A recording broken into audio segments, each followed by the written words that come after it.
Shalom. Shalom. Bapak, Ibu, dan saudara sekalian yang ada di gereja ini, dan juga saudara-saudara yang ada di rumah, yang bersama-sama mengikuti kebaktian sore hari ini melalui channel YouTube HKBP secara live streaming. Mari kita mulai kebaktian kita pada sore ini. Mari kita satukan hati dan pikiran kita. Kita puji Tuhan dari buku nyanyian HKBP nomor 257 dari mulai ayat yang pertama sampai dengan ayatnya yang ketiga.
Allah Bapa dan nama anaknya Tuhan Yesus Kristus dan nama Roh Kudus yang menciptakan langit dan bumi.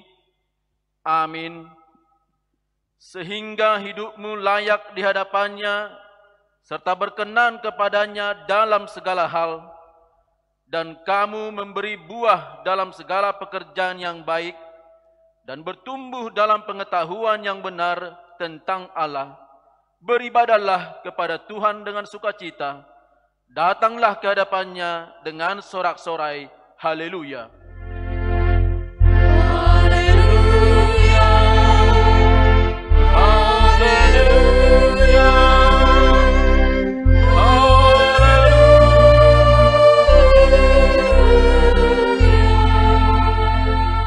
Marilah kita berdoa.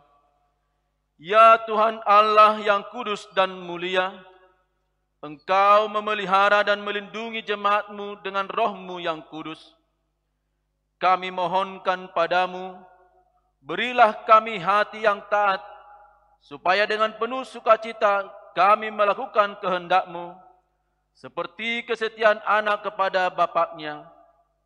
Berkatilah petugas pekabaran Injil, agar setiap hari makin bertambah jumlah orang yang percaya kepadamu, dan agar nama-Mu makin dipermuliakan, dan kami memperoleh hidup yang kekal karena Yesus Kristus Tuhan kami. Amin.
Dengarlah hukum Tuhan.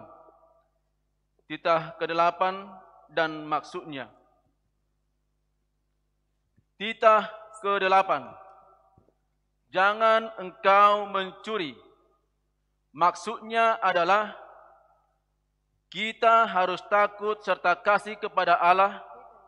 Sebab itu, jangan kita mencuri uang atau harta sesama manusia, atau mempergunakan tipu daya, menjatuhkan usaha dan niaga sesama manusia untuk kepentingan kita. Kita harus membantu memajukan usaha mereka serta memeliharanya. Marilah kita memohon kekuatan dari Tuhan untuk melakukan hukum-Nya. Ya Tuhan Allah, kuatkanlah kami melakukan yang sesuai dengan hukum-Mu. Amin.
Marilah kita merendahkan diri di hadapan Tuhan untuk mengaku dosa kita. Kita berdoa. Ya Tuhan Allah, Bapa kami yang Maha Kuasa dan Pengasih, Engkau tidak berkenan kepada kematian orang fasik, melainkan Tuhan berkenan kepada pertobatan orang fasik dari kelakuannya ke jalan yang benar, supaya ia hidup. Oleh sebab itu, kami memohon kepadamu, jauhkanlah kami dari segala murka dan hukum-Mu. Ampunilah dosa dan kejahatan kami, agar kami beroleh hidup di dalam kasih-Mu. Karuniakanlah kami kekuatan, agar kami tetap kuat dan kokoh di dalam anak-Mu Yesus Kristus Tuhan kami. Amin.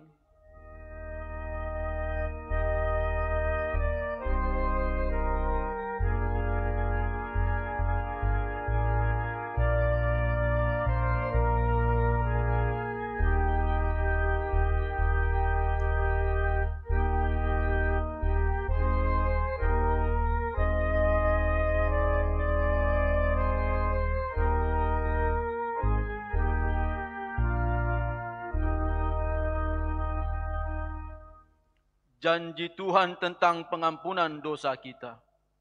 Demikianlah firman Tuhan, janganlah takut, sebab aku telah menebus engkau.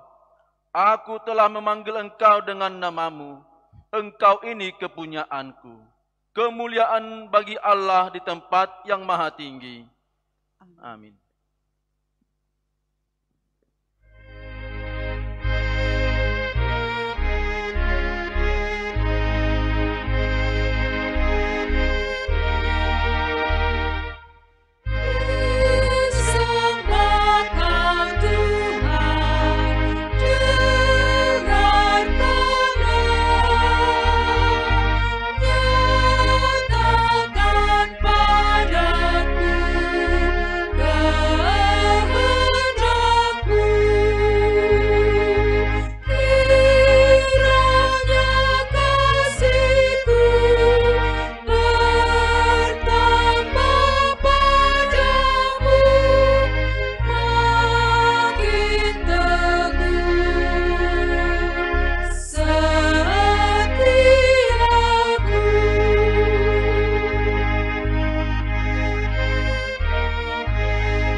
Firman Tuhan yang menjadi epistel pada minggu ini tertulis dalam Kisah Para Rasul pasal 5 dimulai dari ayat yang pertama sampai dengan ayat 11.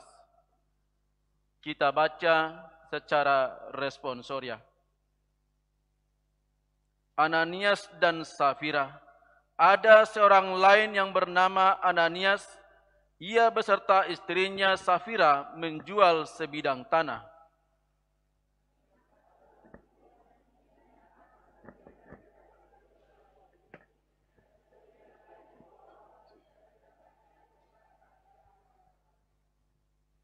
Tetapi Petrus berkata, Ananias, mengapa hatimu dikuasai iblis, sehingga engkau mendustai Roh Kudus dan menahan sebagian dari hasil penjualan tanah itu? Selama tanah itu tidak dijual, bukankah itu tetap punya-Mu? Dan setelah dijual, bukankah hasilnya itu tetap dalam kuasa-Mu? Mengapa engkau merencanakan perbuatan itu dalam hatimu? Engkau bukan mendustai manusia, tetapi mendustai Allah. Ketika mendengar perkataan itu, rebahlah Ananias dan putuslah nyawanya. Maka sangatlah ketakutan semua orang yang mendengar hal itu.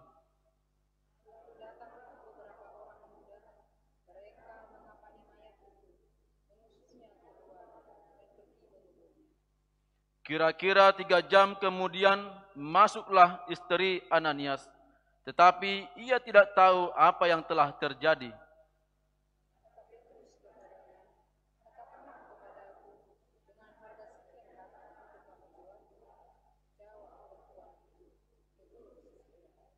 Kata Petrus, mengapa kamu berdua bersepakat untuk mencobai Roh Tuhan?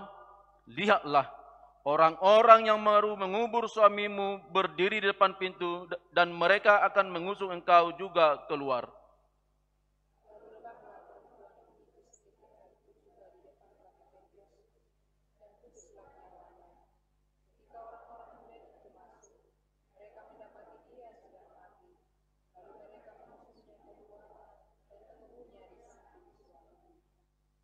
Maka sangat ketakutanlah seluruh jemaat dan semua orang yang mendengar hal itu. Demikian pembacaan firman Tuhan. Berbahagialah orang yang mendengar firman Allah serta memeliharanya. Amin.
Marilah kita bersama-sama mengaku iman kepercayaan kita. Sebagaimana teman-teman seiman di seluruh dunia, kita bersama-sama mengucapkannya. Aku percaya kepada Allah, Bapa yang Maha Kuasa, Khalik langit dan bumi. Aku percaya kepada Yesus Kristus, Anaknya yang tunggal Tuhan kita, yang dikandung daripada Roh Kudus, lahir dari anak darah Maria, yang menderita sengsara di bawah pemerintahan Pontius Pilatus, disalibkan, mati dan dikuburkan, yang turun ke dalam kerajaan maut. Pada hari yang ketiga, bangkit pula dari antara orang mati, naik ke surga, duduk di sebelah kanan Allah, Bapa yang Maha Kuasa. Dari sana akan datang kelak untuk menghakimi orang yang hidup dan yang mati. Aku percaya kepada Roh Kudus dan adanya satu gereja yang kudus dan am, persekutuan orang kudus, pengampunan dosa, kebangkitan daging, dan hidup yang kekal. Amin.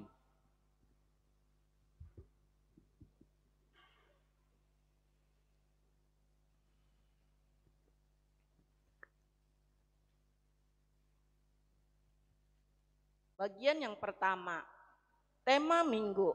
Nama minggu ini adalah minggu ke-8 setelah Trinitatis dengan tema melawan suap dan korupsi. Yang kedua, anak lahir. Pada hari Selasa tanggal 28 Juli 2020, Tuhan mengaruniakan seorang anak perempuan bagi keluarga Bapak Gilbert Samosir, Ibu Betty Saurma Boru Silitonga. Alamat Permata Depok Regens, Klaster Emerald B3, nomor 1, Ratu Jaya Depok, NIR 1339 atau Efesus. 2. Pada hari Sabtu tanggal 1 Agustus 2020, Tuhan mengaruniakan seorang anak laki-laki bagi keluarga Bapak Ferdinand Putra Situmeang, Ibu Paula Elsa Borulumban Tobing. Alamat Jalan Kentang nomor 208 Depok Utara, NIR 1344 atau Kolose. Anak dan orang tua dalam keadaan sehat. Bagian yang ketiga, baptisan kudus. Pada hari Minggu tanggal 9 Agustus 2020, pada ibadah pukul 7 akan dilaksanakan baptisan kudus bagi keluarga yang hendak membawa anaknya untuk mengikuti baptisan tersebut, agar mendaftar dan mengikuti pembelajaran pada hari Kamis tanggal 6 Agustus 2020 pukul 15 dengan membawa surat pengantar dari Sintuawik masing-masing. Bagian yang keempat, Dewan Koinonia. Yang pertama, seksi sekolah minggu.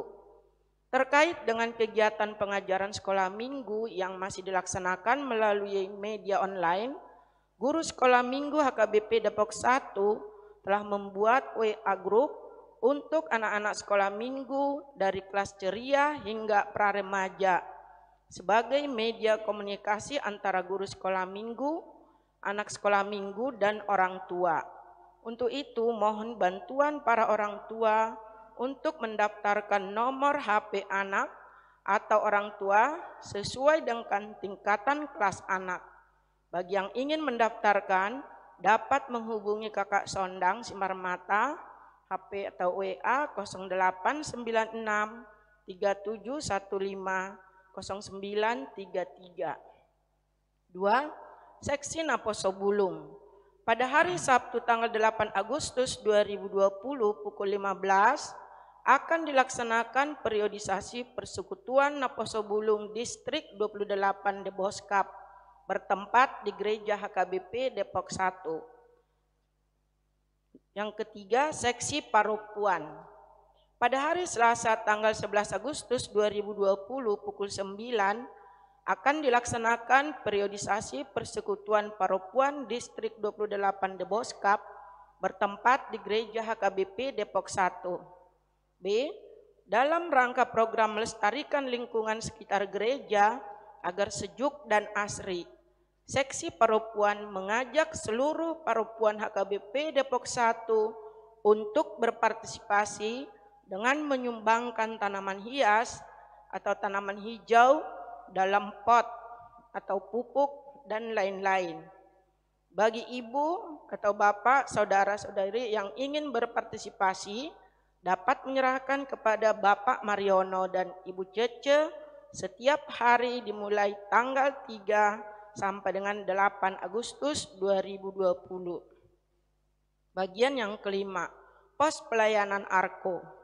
Berdasarkan keputusan rapat warga Ikatan Keluarga Umat Kristen Komplek ARKO bahwa ibadah di pos pelayanan ARKO akan ditunda pelaksanaannya sampai waktu yang akan ditetapkan kemudian.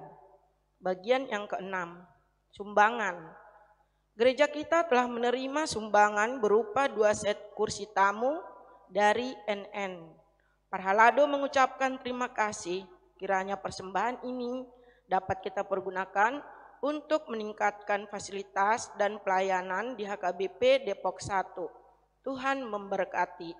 Bagian yang ketujuh, warga jemaat yang tidak dibacakan dan berita keuangan dapat dibaca pada lembaran warta jemaat yang telah disediakan oleh gereja. Demikian warta jemaat dalam minggu ini, kiranya Tuhan memberkati demi kemuliaan namanya.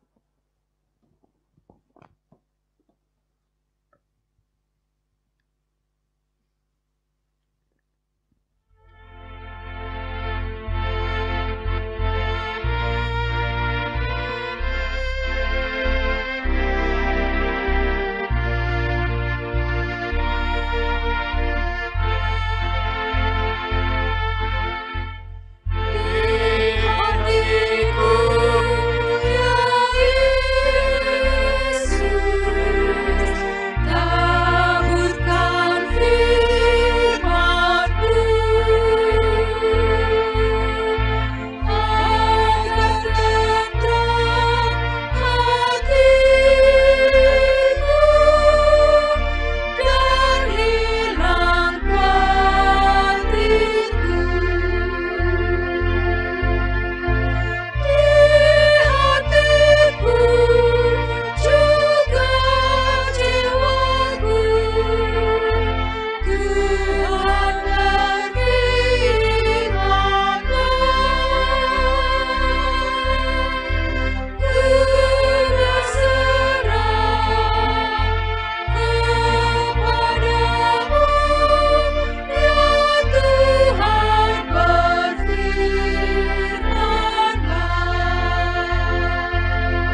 kita berdoa.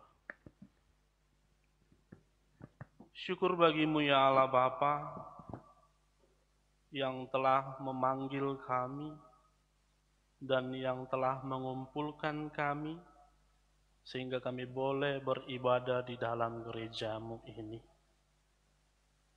Berkati dan Engkaulah yang merajai hati dan pikiran kami ketika kami akan mendengarkan kebenaran dari firman Tuhan.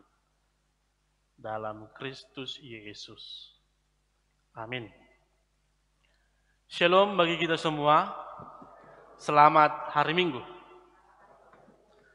Firman Tuhan, kabar sukacita yang menyapa kita di minggu ke-8 setelah Trinitatis, tertulis dalam kitab Keluaran pasal yang ke-23, dimulai dari ayat yang pertama sampai ayat yang ke-9. Keluaran 23 ayat yang pertama sampai ayat yang ke-9, saya akan membacakannya bagi kita semua. Beginilah firman Tuhan. Janganlah engkau menyebarkan kabar bohong. Janganlah engkau membantu orang yang bersalah dengan menjadi saksi yang tidak benar. Janganlah engkau turut-turut kebanyakan orang melakukan kejahatan, dan dalam memberikan kesaksian mengenai sesuatu perkara, janganlah engkau turut-turut kebanyakan orang membelokkan hukum. Juga janganlah memihak kepada orang miskin dalam perkaranya. Apabila engkau melihat lembu musuhmu atau keledainya yang sesat, maka segeralah kau kembalikan binatang itu. Apabila engkau melihat rebah keledai musuhmu karena berat bebannya, maka janganlah engkau enggan menolongnya. Haruslah engkau rela menolong dia dengan membongkar muatan keledainya. Janganlah engkau memperkosa hak orang miskin di antaramu dalam perkaranya. Haruslah kau jauhkan dirimu dari perkara dusta, orang yang tidak bersalah, dan orang yang benar tidak boleh kau bunuh. Sebab aku tidak akan membenarkan orang yang bersalah. Suap janganlah kau terima, sebab suap membuat buta mata orang-orang yang melihat dan memutarbalikkan perkara orang-orang yang benar. Orang asing janganlah kamu tekan, karena kamu sendiri telah mengenal keadaan jiwa orang asing, sebab kamu pun dahulu adalah orang asing di tanah Mesir. Demikian firman Tuhan. Bapak, Ibu, saudara-saudari yang terkasih dalam Kristus Tuhan, juga dengan jemaat yang sedang beribadah di rumah masing-masing, kita semua sudah tahu pasti bagaimana padatnya kendaraan di kota Depok ini. Bagaimana padatnya kendaraan di kota Depok ini. Oleh sebab itu coba kita bayangkan apa yang akan terjadi di lalu lintas ketika tidak ada rambu-rambu lalu lintas yang harus kita patuhi. Atau coba kita bayangkan bagaimana yang terjadi ketika tidak ada polisi lalu lintas atau Pak Oga yang mengatur jalannya kendaraan. Pastinya orang-orang akan berkendara seenaknya saja, mengambil jalannya seenaknya saja. Dengan kata lain, lalu lintas di kota Depok ini akan mengalami kekacauan. Tabrak sana, tabrak sini, ambil kiri kanan sesuka hati. Kekacauan lalu lintas akan terjadi. Demikian juga dengan hukum dan perintah Allah kepada umatnya. Ketika umat tidak mematuhi hukum atau perintah Tuhan, maka hidupnya akan dipenuhi dengan kekacauan. Oleh sebab itu Bapak Ibu yang terkasih, hukum dari Tuhan itu adalah merupakan berkat bagi setiap orang yang percaya. Mengapa menjadi berkat?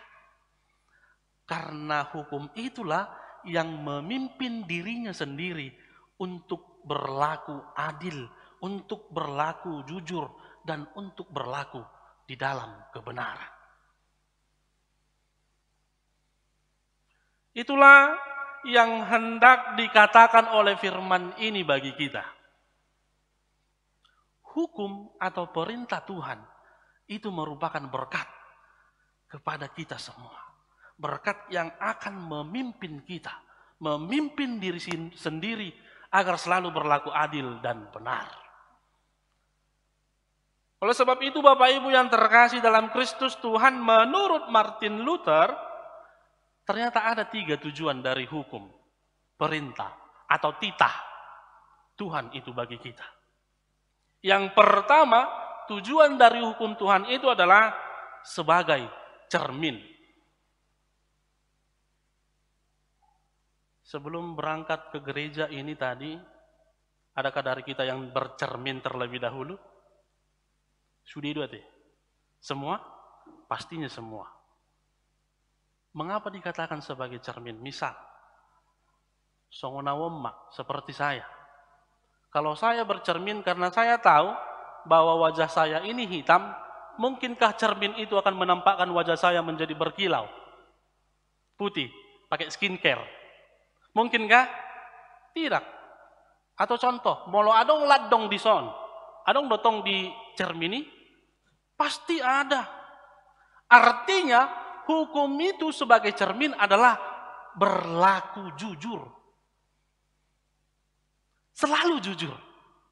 Itulah tujuan pertama dari hukum itu. Agar hidup umat Allah selalu berlaku jujur. Itu yang pertama. Tujuan yang kedua menurut Martin Luther adalah sebagai kompas. Semua kita pasti mengetahui apa kegunaan dari kompas. Atau bahasa kerennya sekarang kita mengatakan Google Maps. Atau apa satu lagi itu? Ada lagi aplikasi satu lagi. Artinya, hukum Taurat itu adalah hukum yang akan mengarahkan kita agar selalu berjalan di dalam jalan kebenaran Allah. Yang pertama, hukum Taurat berguna agar hidup kita selalu jujur, itu sebagai cermin. Yang kedua sebagai kompas, agar hidup kita terarah sesuai dengan arahan Tuhan. Dan yang ketiga, tujuan yang ketiga menurut Martin Luther adalah sebagai pagar.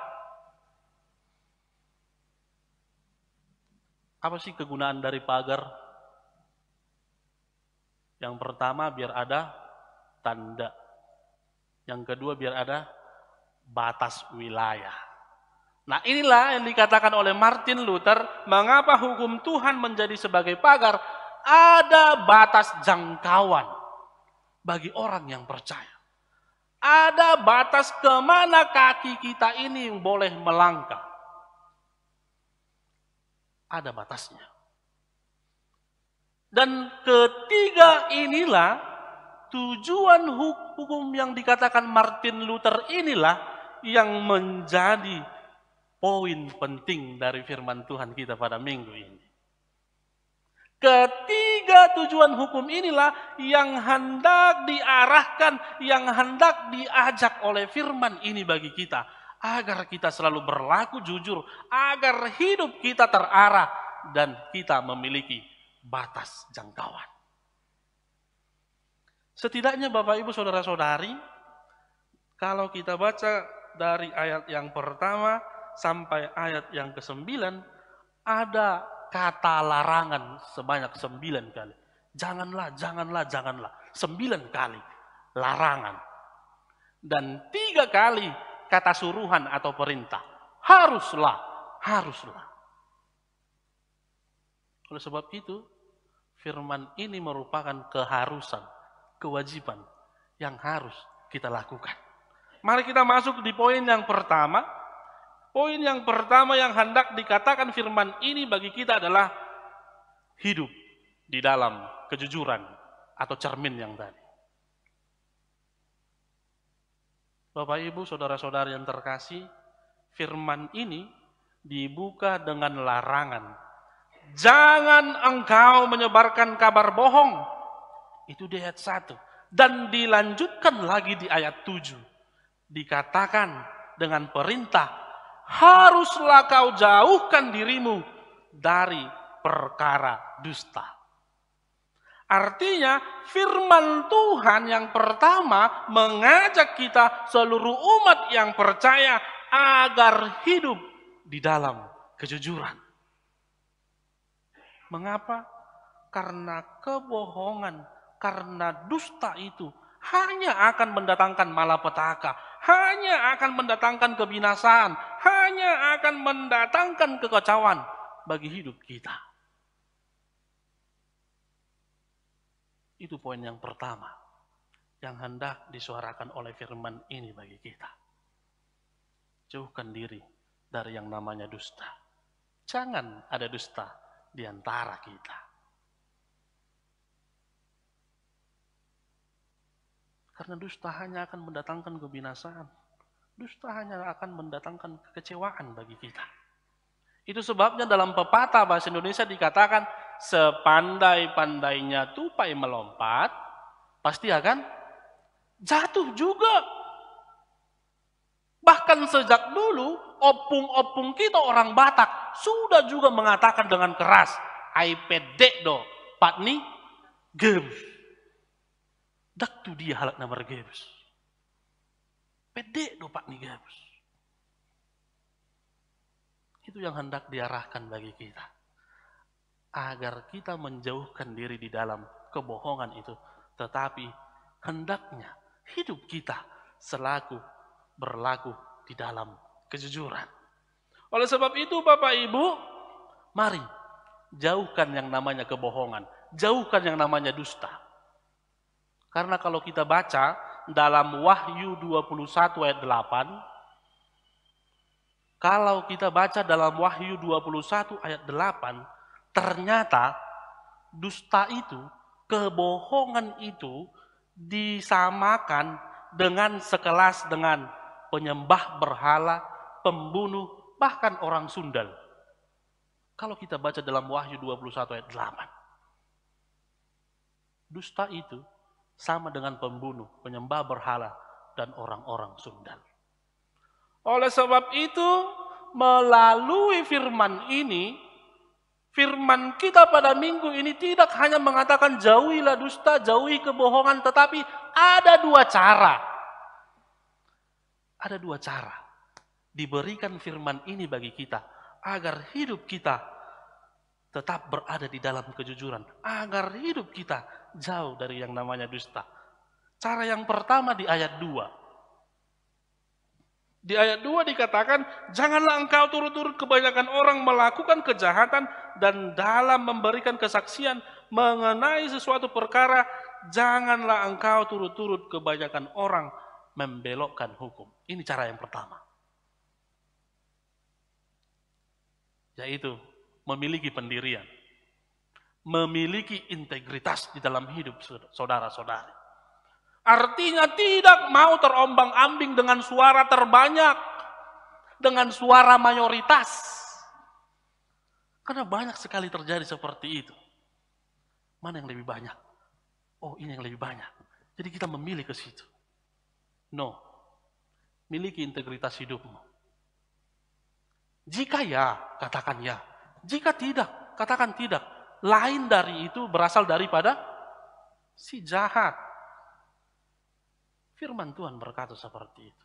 Jangan hanya karena suara mayoritas lebih banyak menyuarakan suara itu sehingga kita ikut-ikutan, terombang-ambing. Tetapi milikilah integritas dalam hidupmu. Itu cara yang pertama. Yang kedua, cara yang kedua yaitu satu-satunya pihak yang harus memihak adalah memihak kepada kebenaran. Kita bisa baca di ayat 3 dan ayat 6. Ayat 3 dan ayat 6 menyinggung tentang orang miskin. Bukan hanya orang miskin, tapi orang-orang yang di dalam tekanan. Orang-orang yang termarginalkan. Mengapa firman kita pada minggu ini menyinggung mereka? Yang pertama tadi dikatakan di ayat 3, janganlah memihak kepada orang miskin dalam perkaranya. Kemudian di ayat 6, dibela lagi haknya. Janganlah engkau memperkosa hak orang miskin di antaramu dalam perkaranya. Apa artinya ini? Kalau kita baca tadi renungan di warta kita, itu sudah sangat jelas. Banyak dari antara orang yang percaya melakukan tindakan kasih dengan salah. Buasa huduk soni, wetahe, asih roha. Kasihan melihat mereka, ya sudahlah, biarkanlah seperti itu. Tidak! Firman Tuhan dengan tegas mengatakan, biarpun mereka miskin, biarpun mereka tertekan, biarpun mereka termarginalkan, kalau mereka memang salah, katakan salah.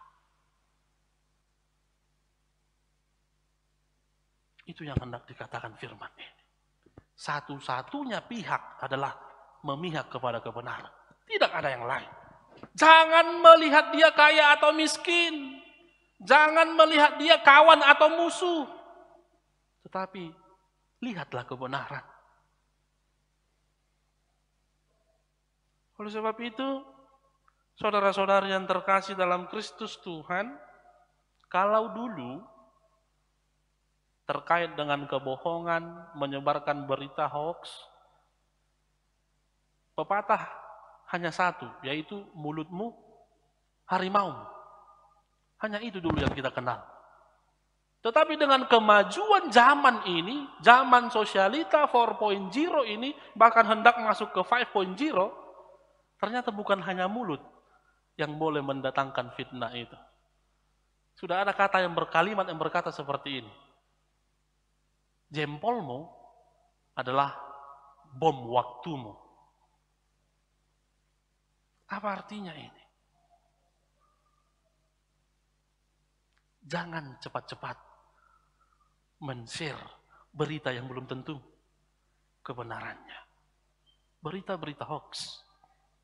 Unang pitor hatop kita meneruskan ke grup.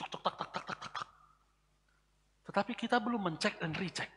Apakah berita itu benar atau tidak?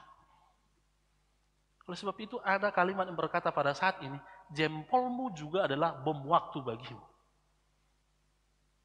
Oleh sebab itu Bapak Ibu yang terkasih, maka sebelum sharing, ada baiknya kita saring terlebih dahulu. Saring dulu baru sharing. Unang pitor murah-murah kita, cek, teruskan, copy, paste, kirim, no. Tetapi saring dulu berita itu. Saring dulu informasi, baru sharing. Itulah cara agar kita bisa hidup di dalam kejujuran. Itu yang pertama. Poin yang pertama mengarahkan kita agar hidup kita selalu berada di dalam kejujuran. Karena sangat banyak kebohongan-kebohongan yang kita lakukan selama ini. Khususnya bagi kawan-kawanku kaum muda. Apakah kebohongan kaum muda yang paling sering kita lakukan? Ketika teman bertanya kepada kita, kami udah ngumpul nih, kalian di mana? Kamu di mana? Langsung cepat jari kita ini mengetik OTW. Padahal masih mager di tempat tidur. Ya kan? Sering sekali seperti itu. Sudah di mana kalian? OTW. Tapi dang meri di dupi. Kebohongan-kebohongan kecil seperti itu juga adalah dusta. Dosa. Hindari. Agar hidup kita selalu berada di dalam kejujuran. Itu yang pertama. Yang kedua, Pak Ibu yang saudara-saudari, poin kedua yang hendak dikatakan firman ini adalah melakukan kebaikan bagi semua orang.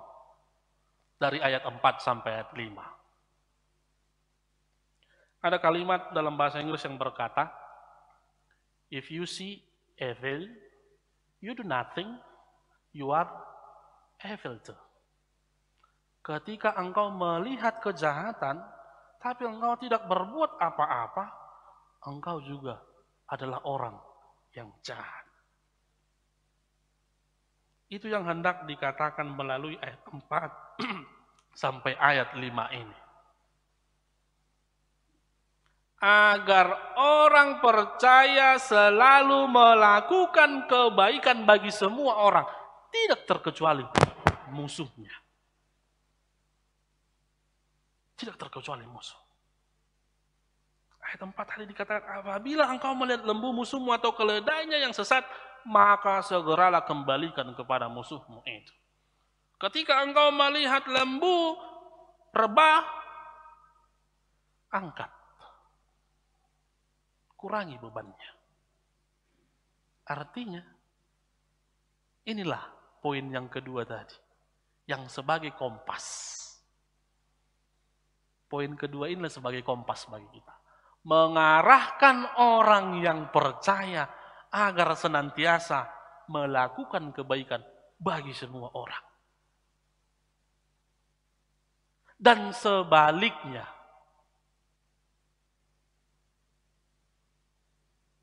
jangan hanya kepada teman saja, tetapi semua orang. Itu sebabnya ketika kita mengetahui yang baik, tapi kita tidak melakukan kebaikan itu sama saja kita orang-orang berdosa.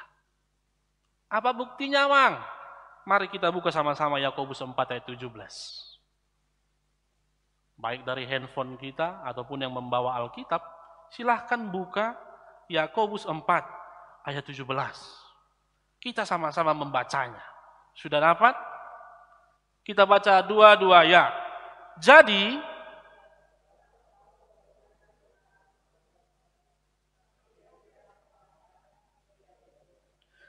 jika seorang tahu bagaimana ia harus berbuat baik, tetapi ia tidak melakukannya, ia berdosa. Lihat.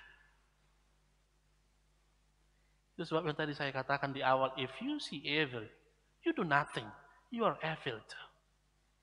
Demikian juga dengan sebaliknya. Ketika kau tahu itu baik, tapi tidak kau lakukan, kau berdosa.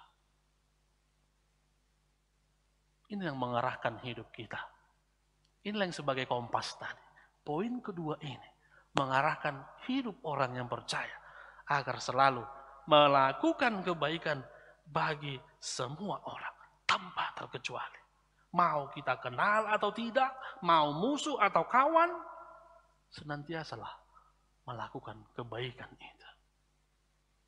Itulah ciri khas kita sebagai orang yang percaya. Orang-orang yang selalu memancarkan kebaikan melalui seluruh tindakan hidupnya.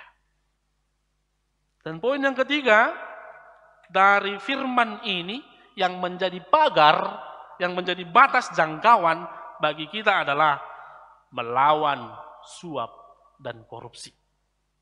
Itulah tadi di ayat 7 sampai ayat 8 itu. Bapak Ibu saudara-saudari, berbicara tentang suap dan korupsi bukanlah hal yang tabu lagi bagi kita. Bukanlah hal yang baru lagi, apalagi di negara kita ini. Bahkan suap dan korupsi ini sudah mulai membudaya dan sangat susah untuk diberantas.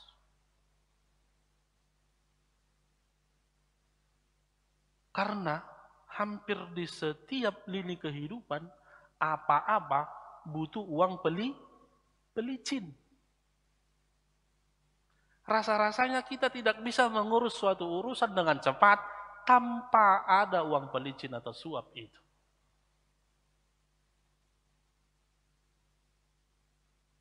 Akan tetapi melalui firman ini, Bapak Ibu saudara-saudaraku yang terkasih, inilah menjadi batas jangkauan kita.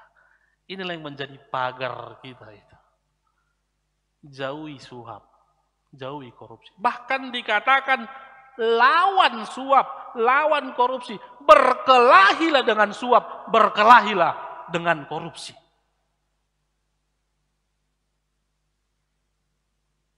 Karena suap bukan budaya orang yang percaya. Karena suap bukan merupakan sifat dan karakter dari Allah.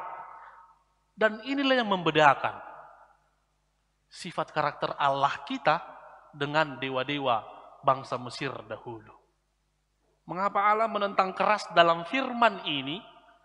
Karena dewa-dewa Mesir pada saat itu bisa disuap.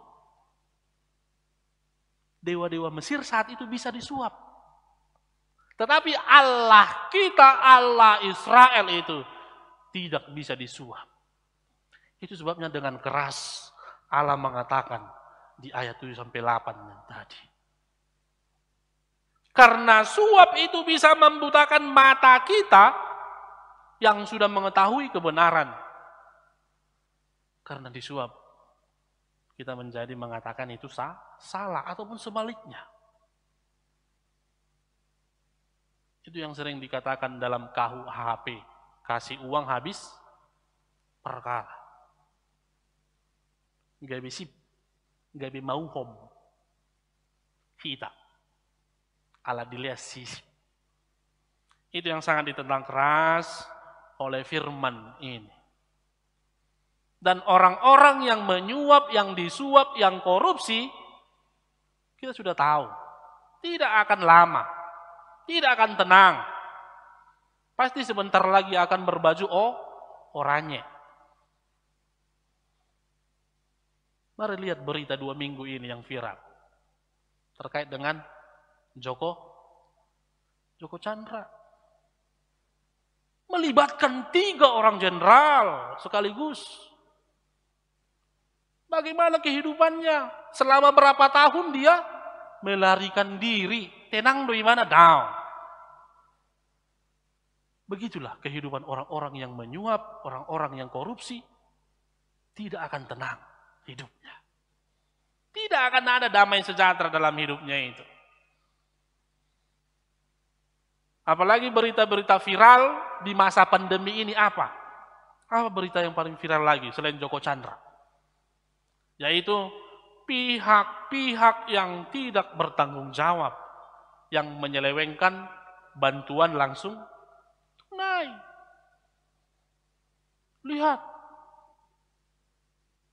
ditambahin data positif corona di daerah ini sekian, biar dananya juga banyak. Dapat gak kedapatan? Diangkut, kena penjara. Demikianlah. Suap bukanlah ciri khas umat Allah. Suap itu bukan ciri khas kita.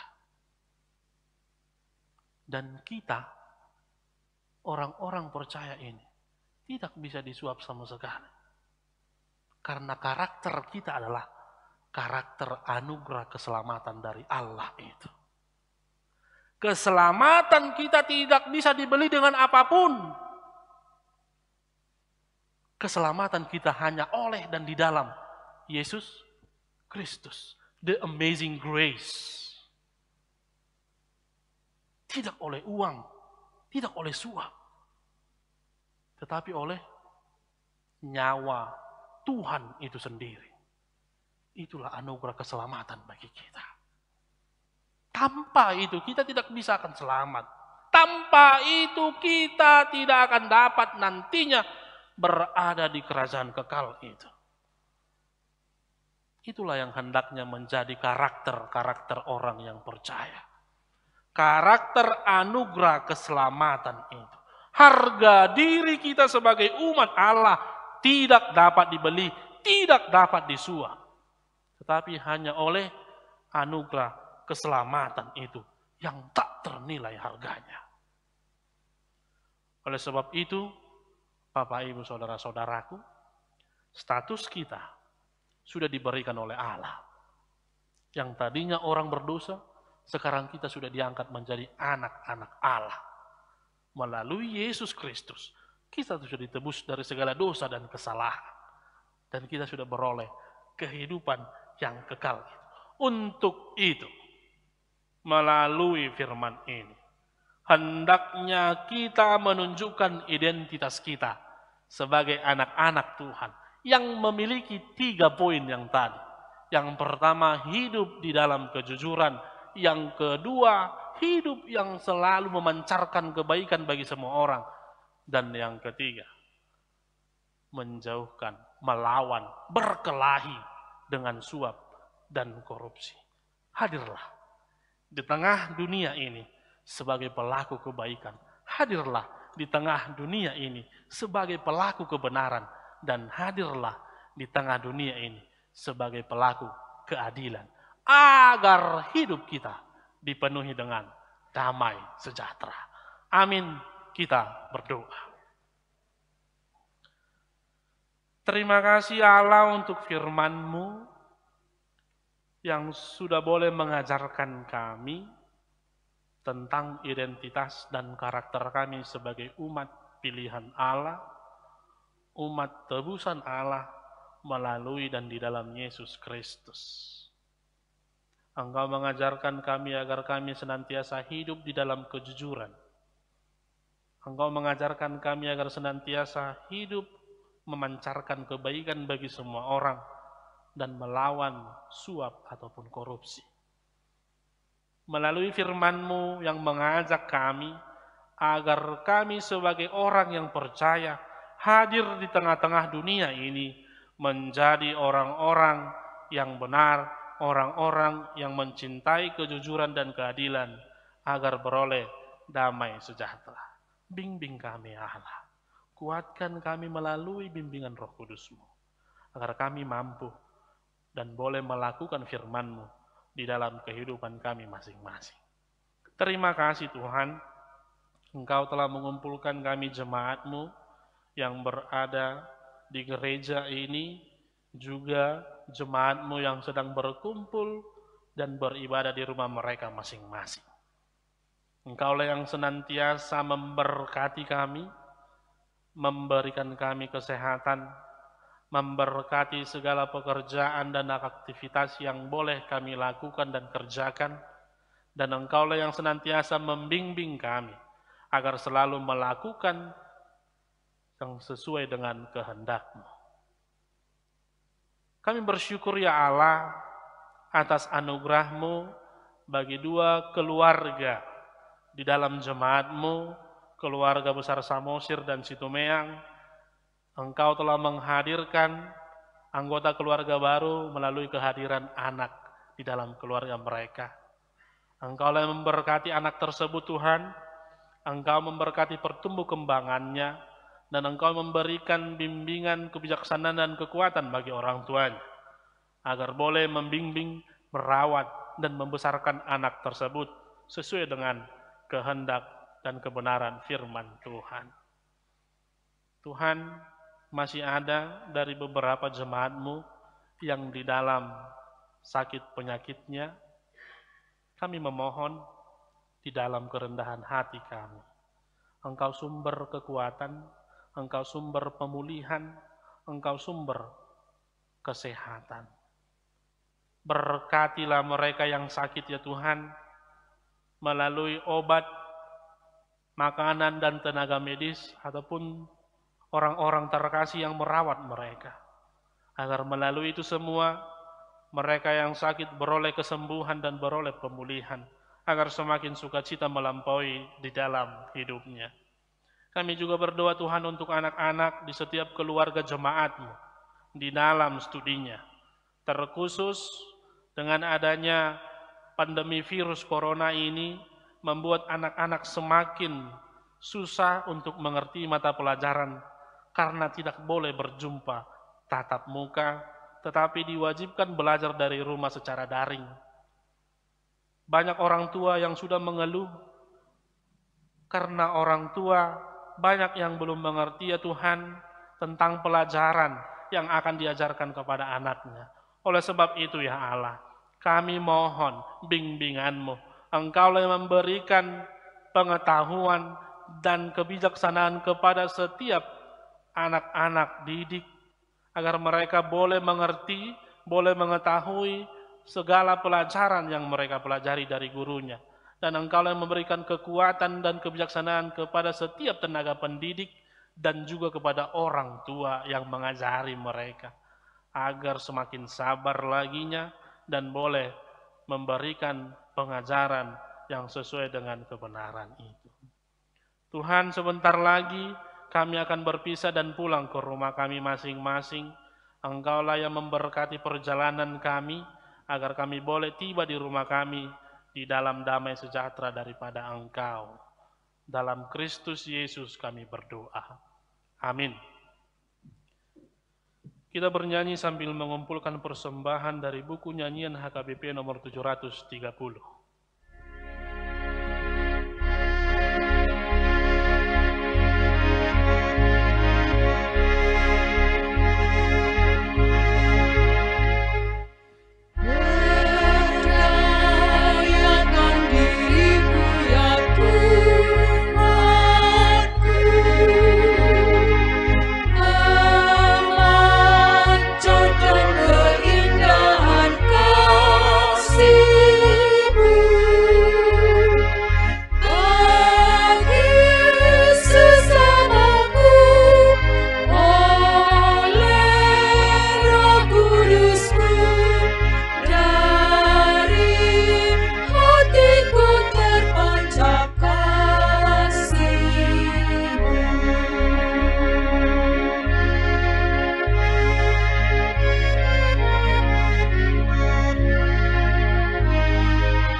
Sambil berdiri.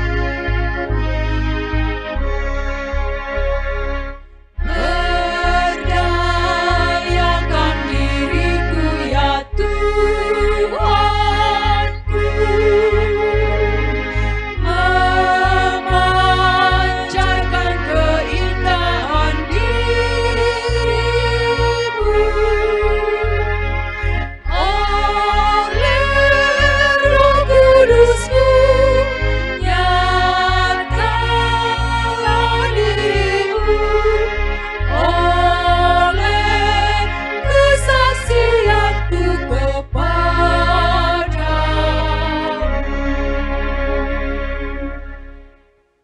marilah kita berdoa untuk menyerahkan persembahan kita kepada Tuhan. Ya Allah Bapa kami yang di surga, kami mengaku bahwa Tuhan adalah sumber dari segala karunia yang melimpah dalam kehidupan kami masing-masing. Sebahagian daripada karunia itu kami serahkan kembali sebagai persembahan kepada Tuhan. Terimalah dan berkatilah persembahan umat-Mu ini, agar dapat kami pergunakan untuk pekerjaan dan pelayanan kerajaan Tuhan di dunia ini. Bukalah hati kami untuk mengenal betapa banyak berkat dan karunia yang kami peroleh dari Tuhan, supaya kami senantiasa bersyukur kepadamu. Di dalam nama Yesus Kristus Tuhan kami. Amin. Tuhan karuniamu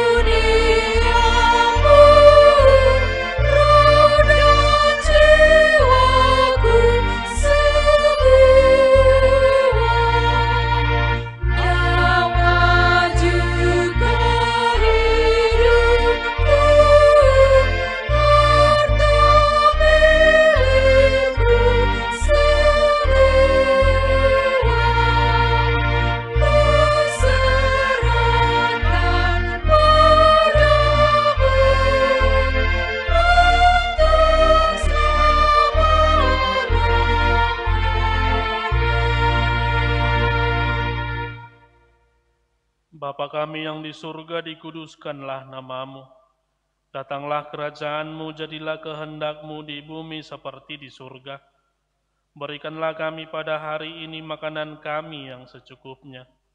Dan ampunilah kami akan kesalahan kami, seperti kami juga telah mengampuni orang yang bersalah kepada kami. Dan janganlah membawa kami ke dalam pencobaan, tetapi lepaskanlah kami daripada yang jahat.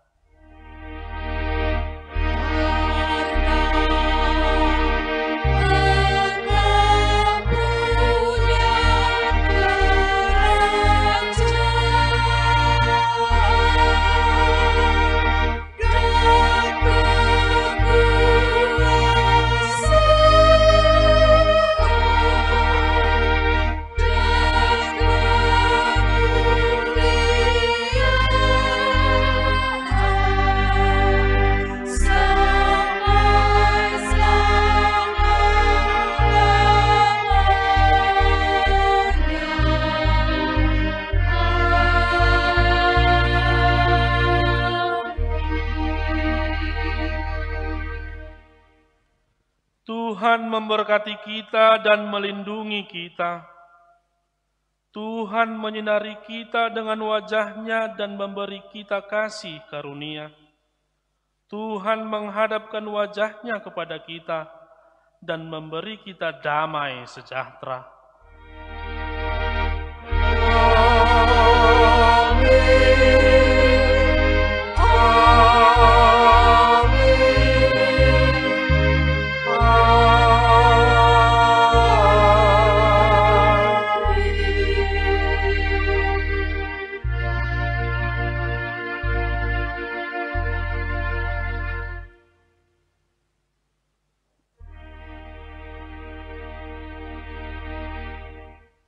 Selamat hari Minggu untuk kita semua.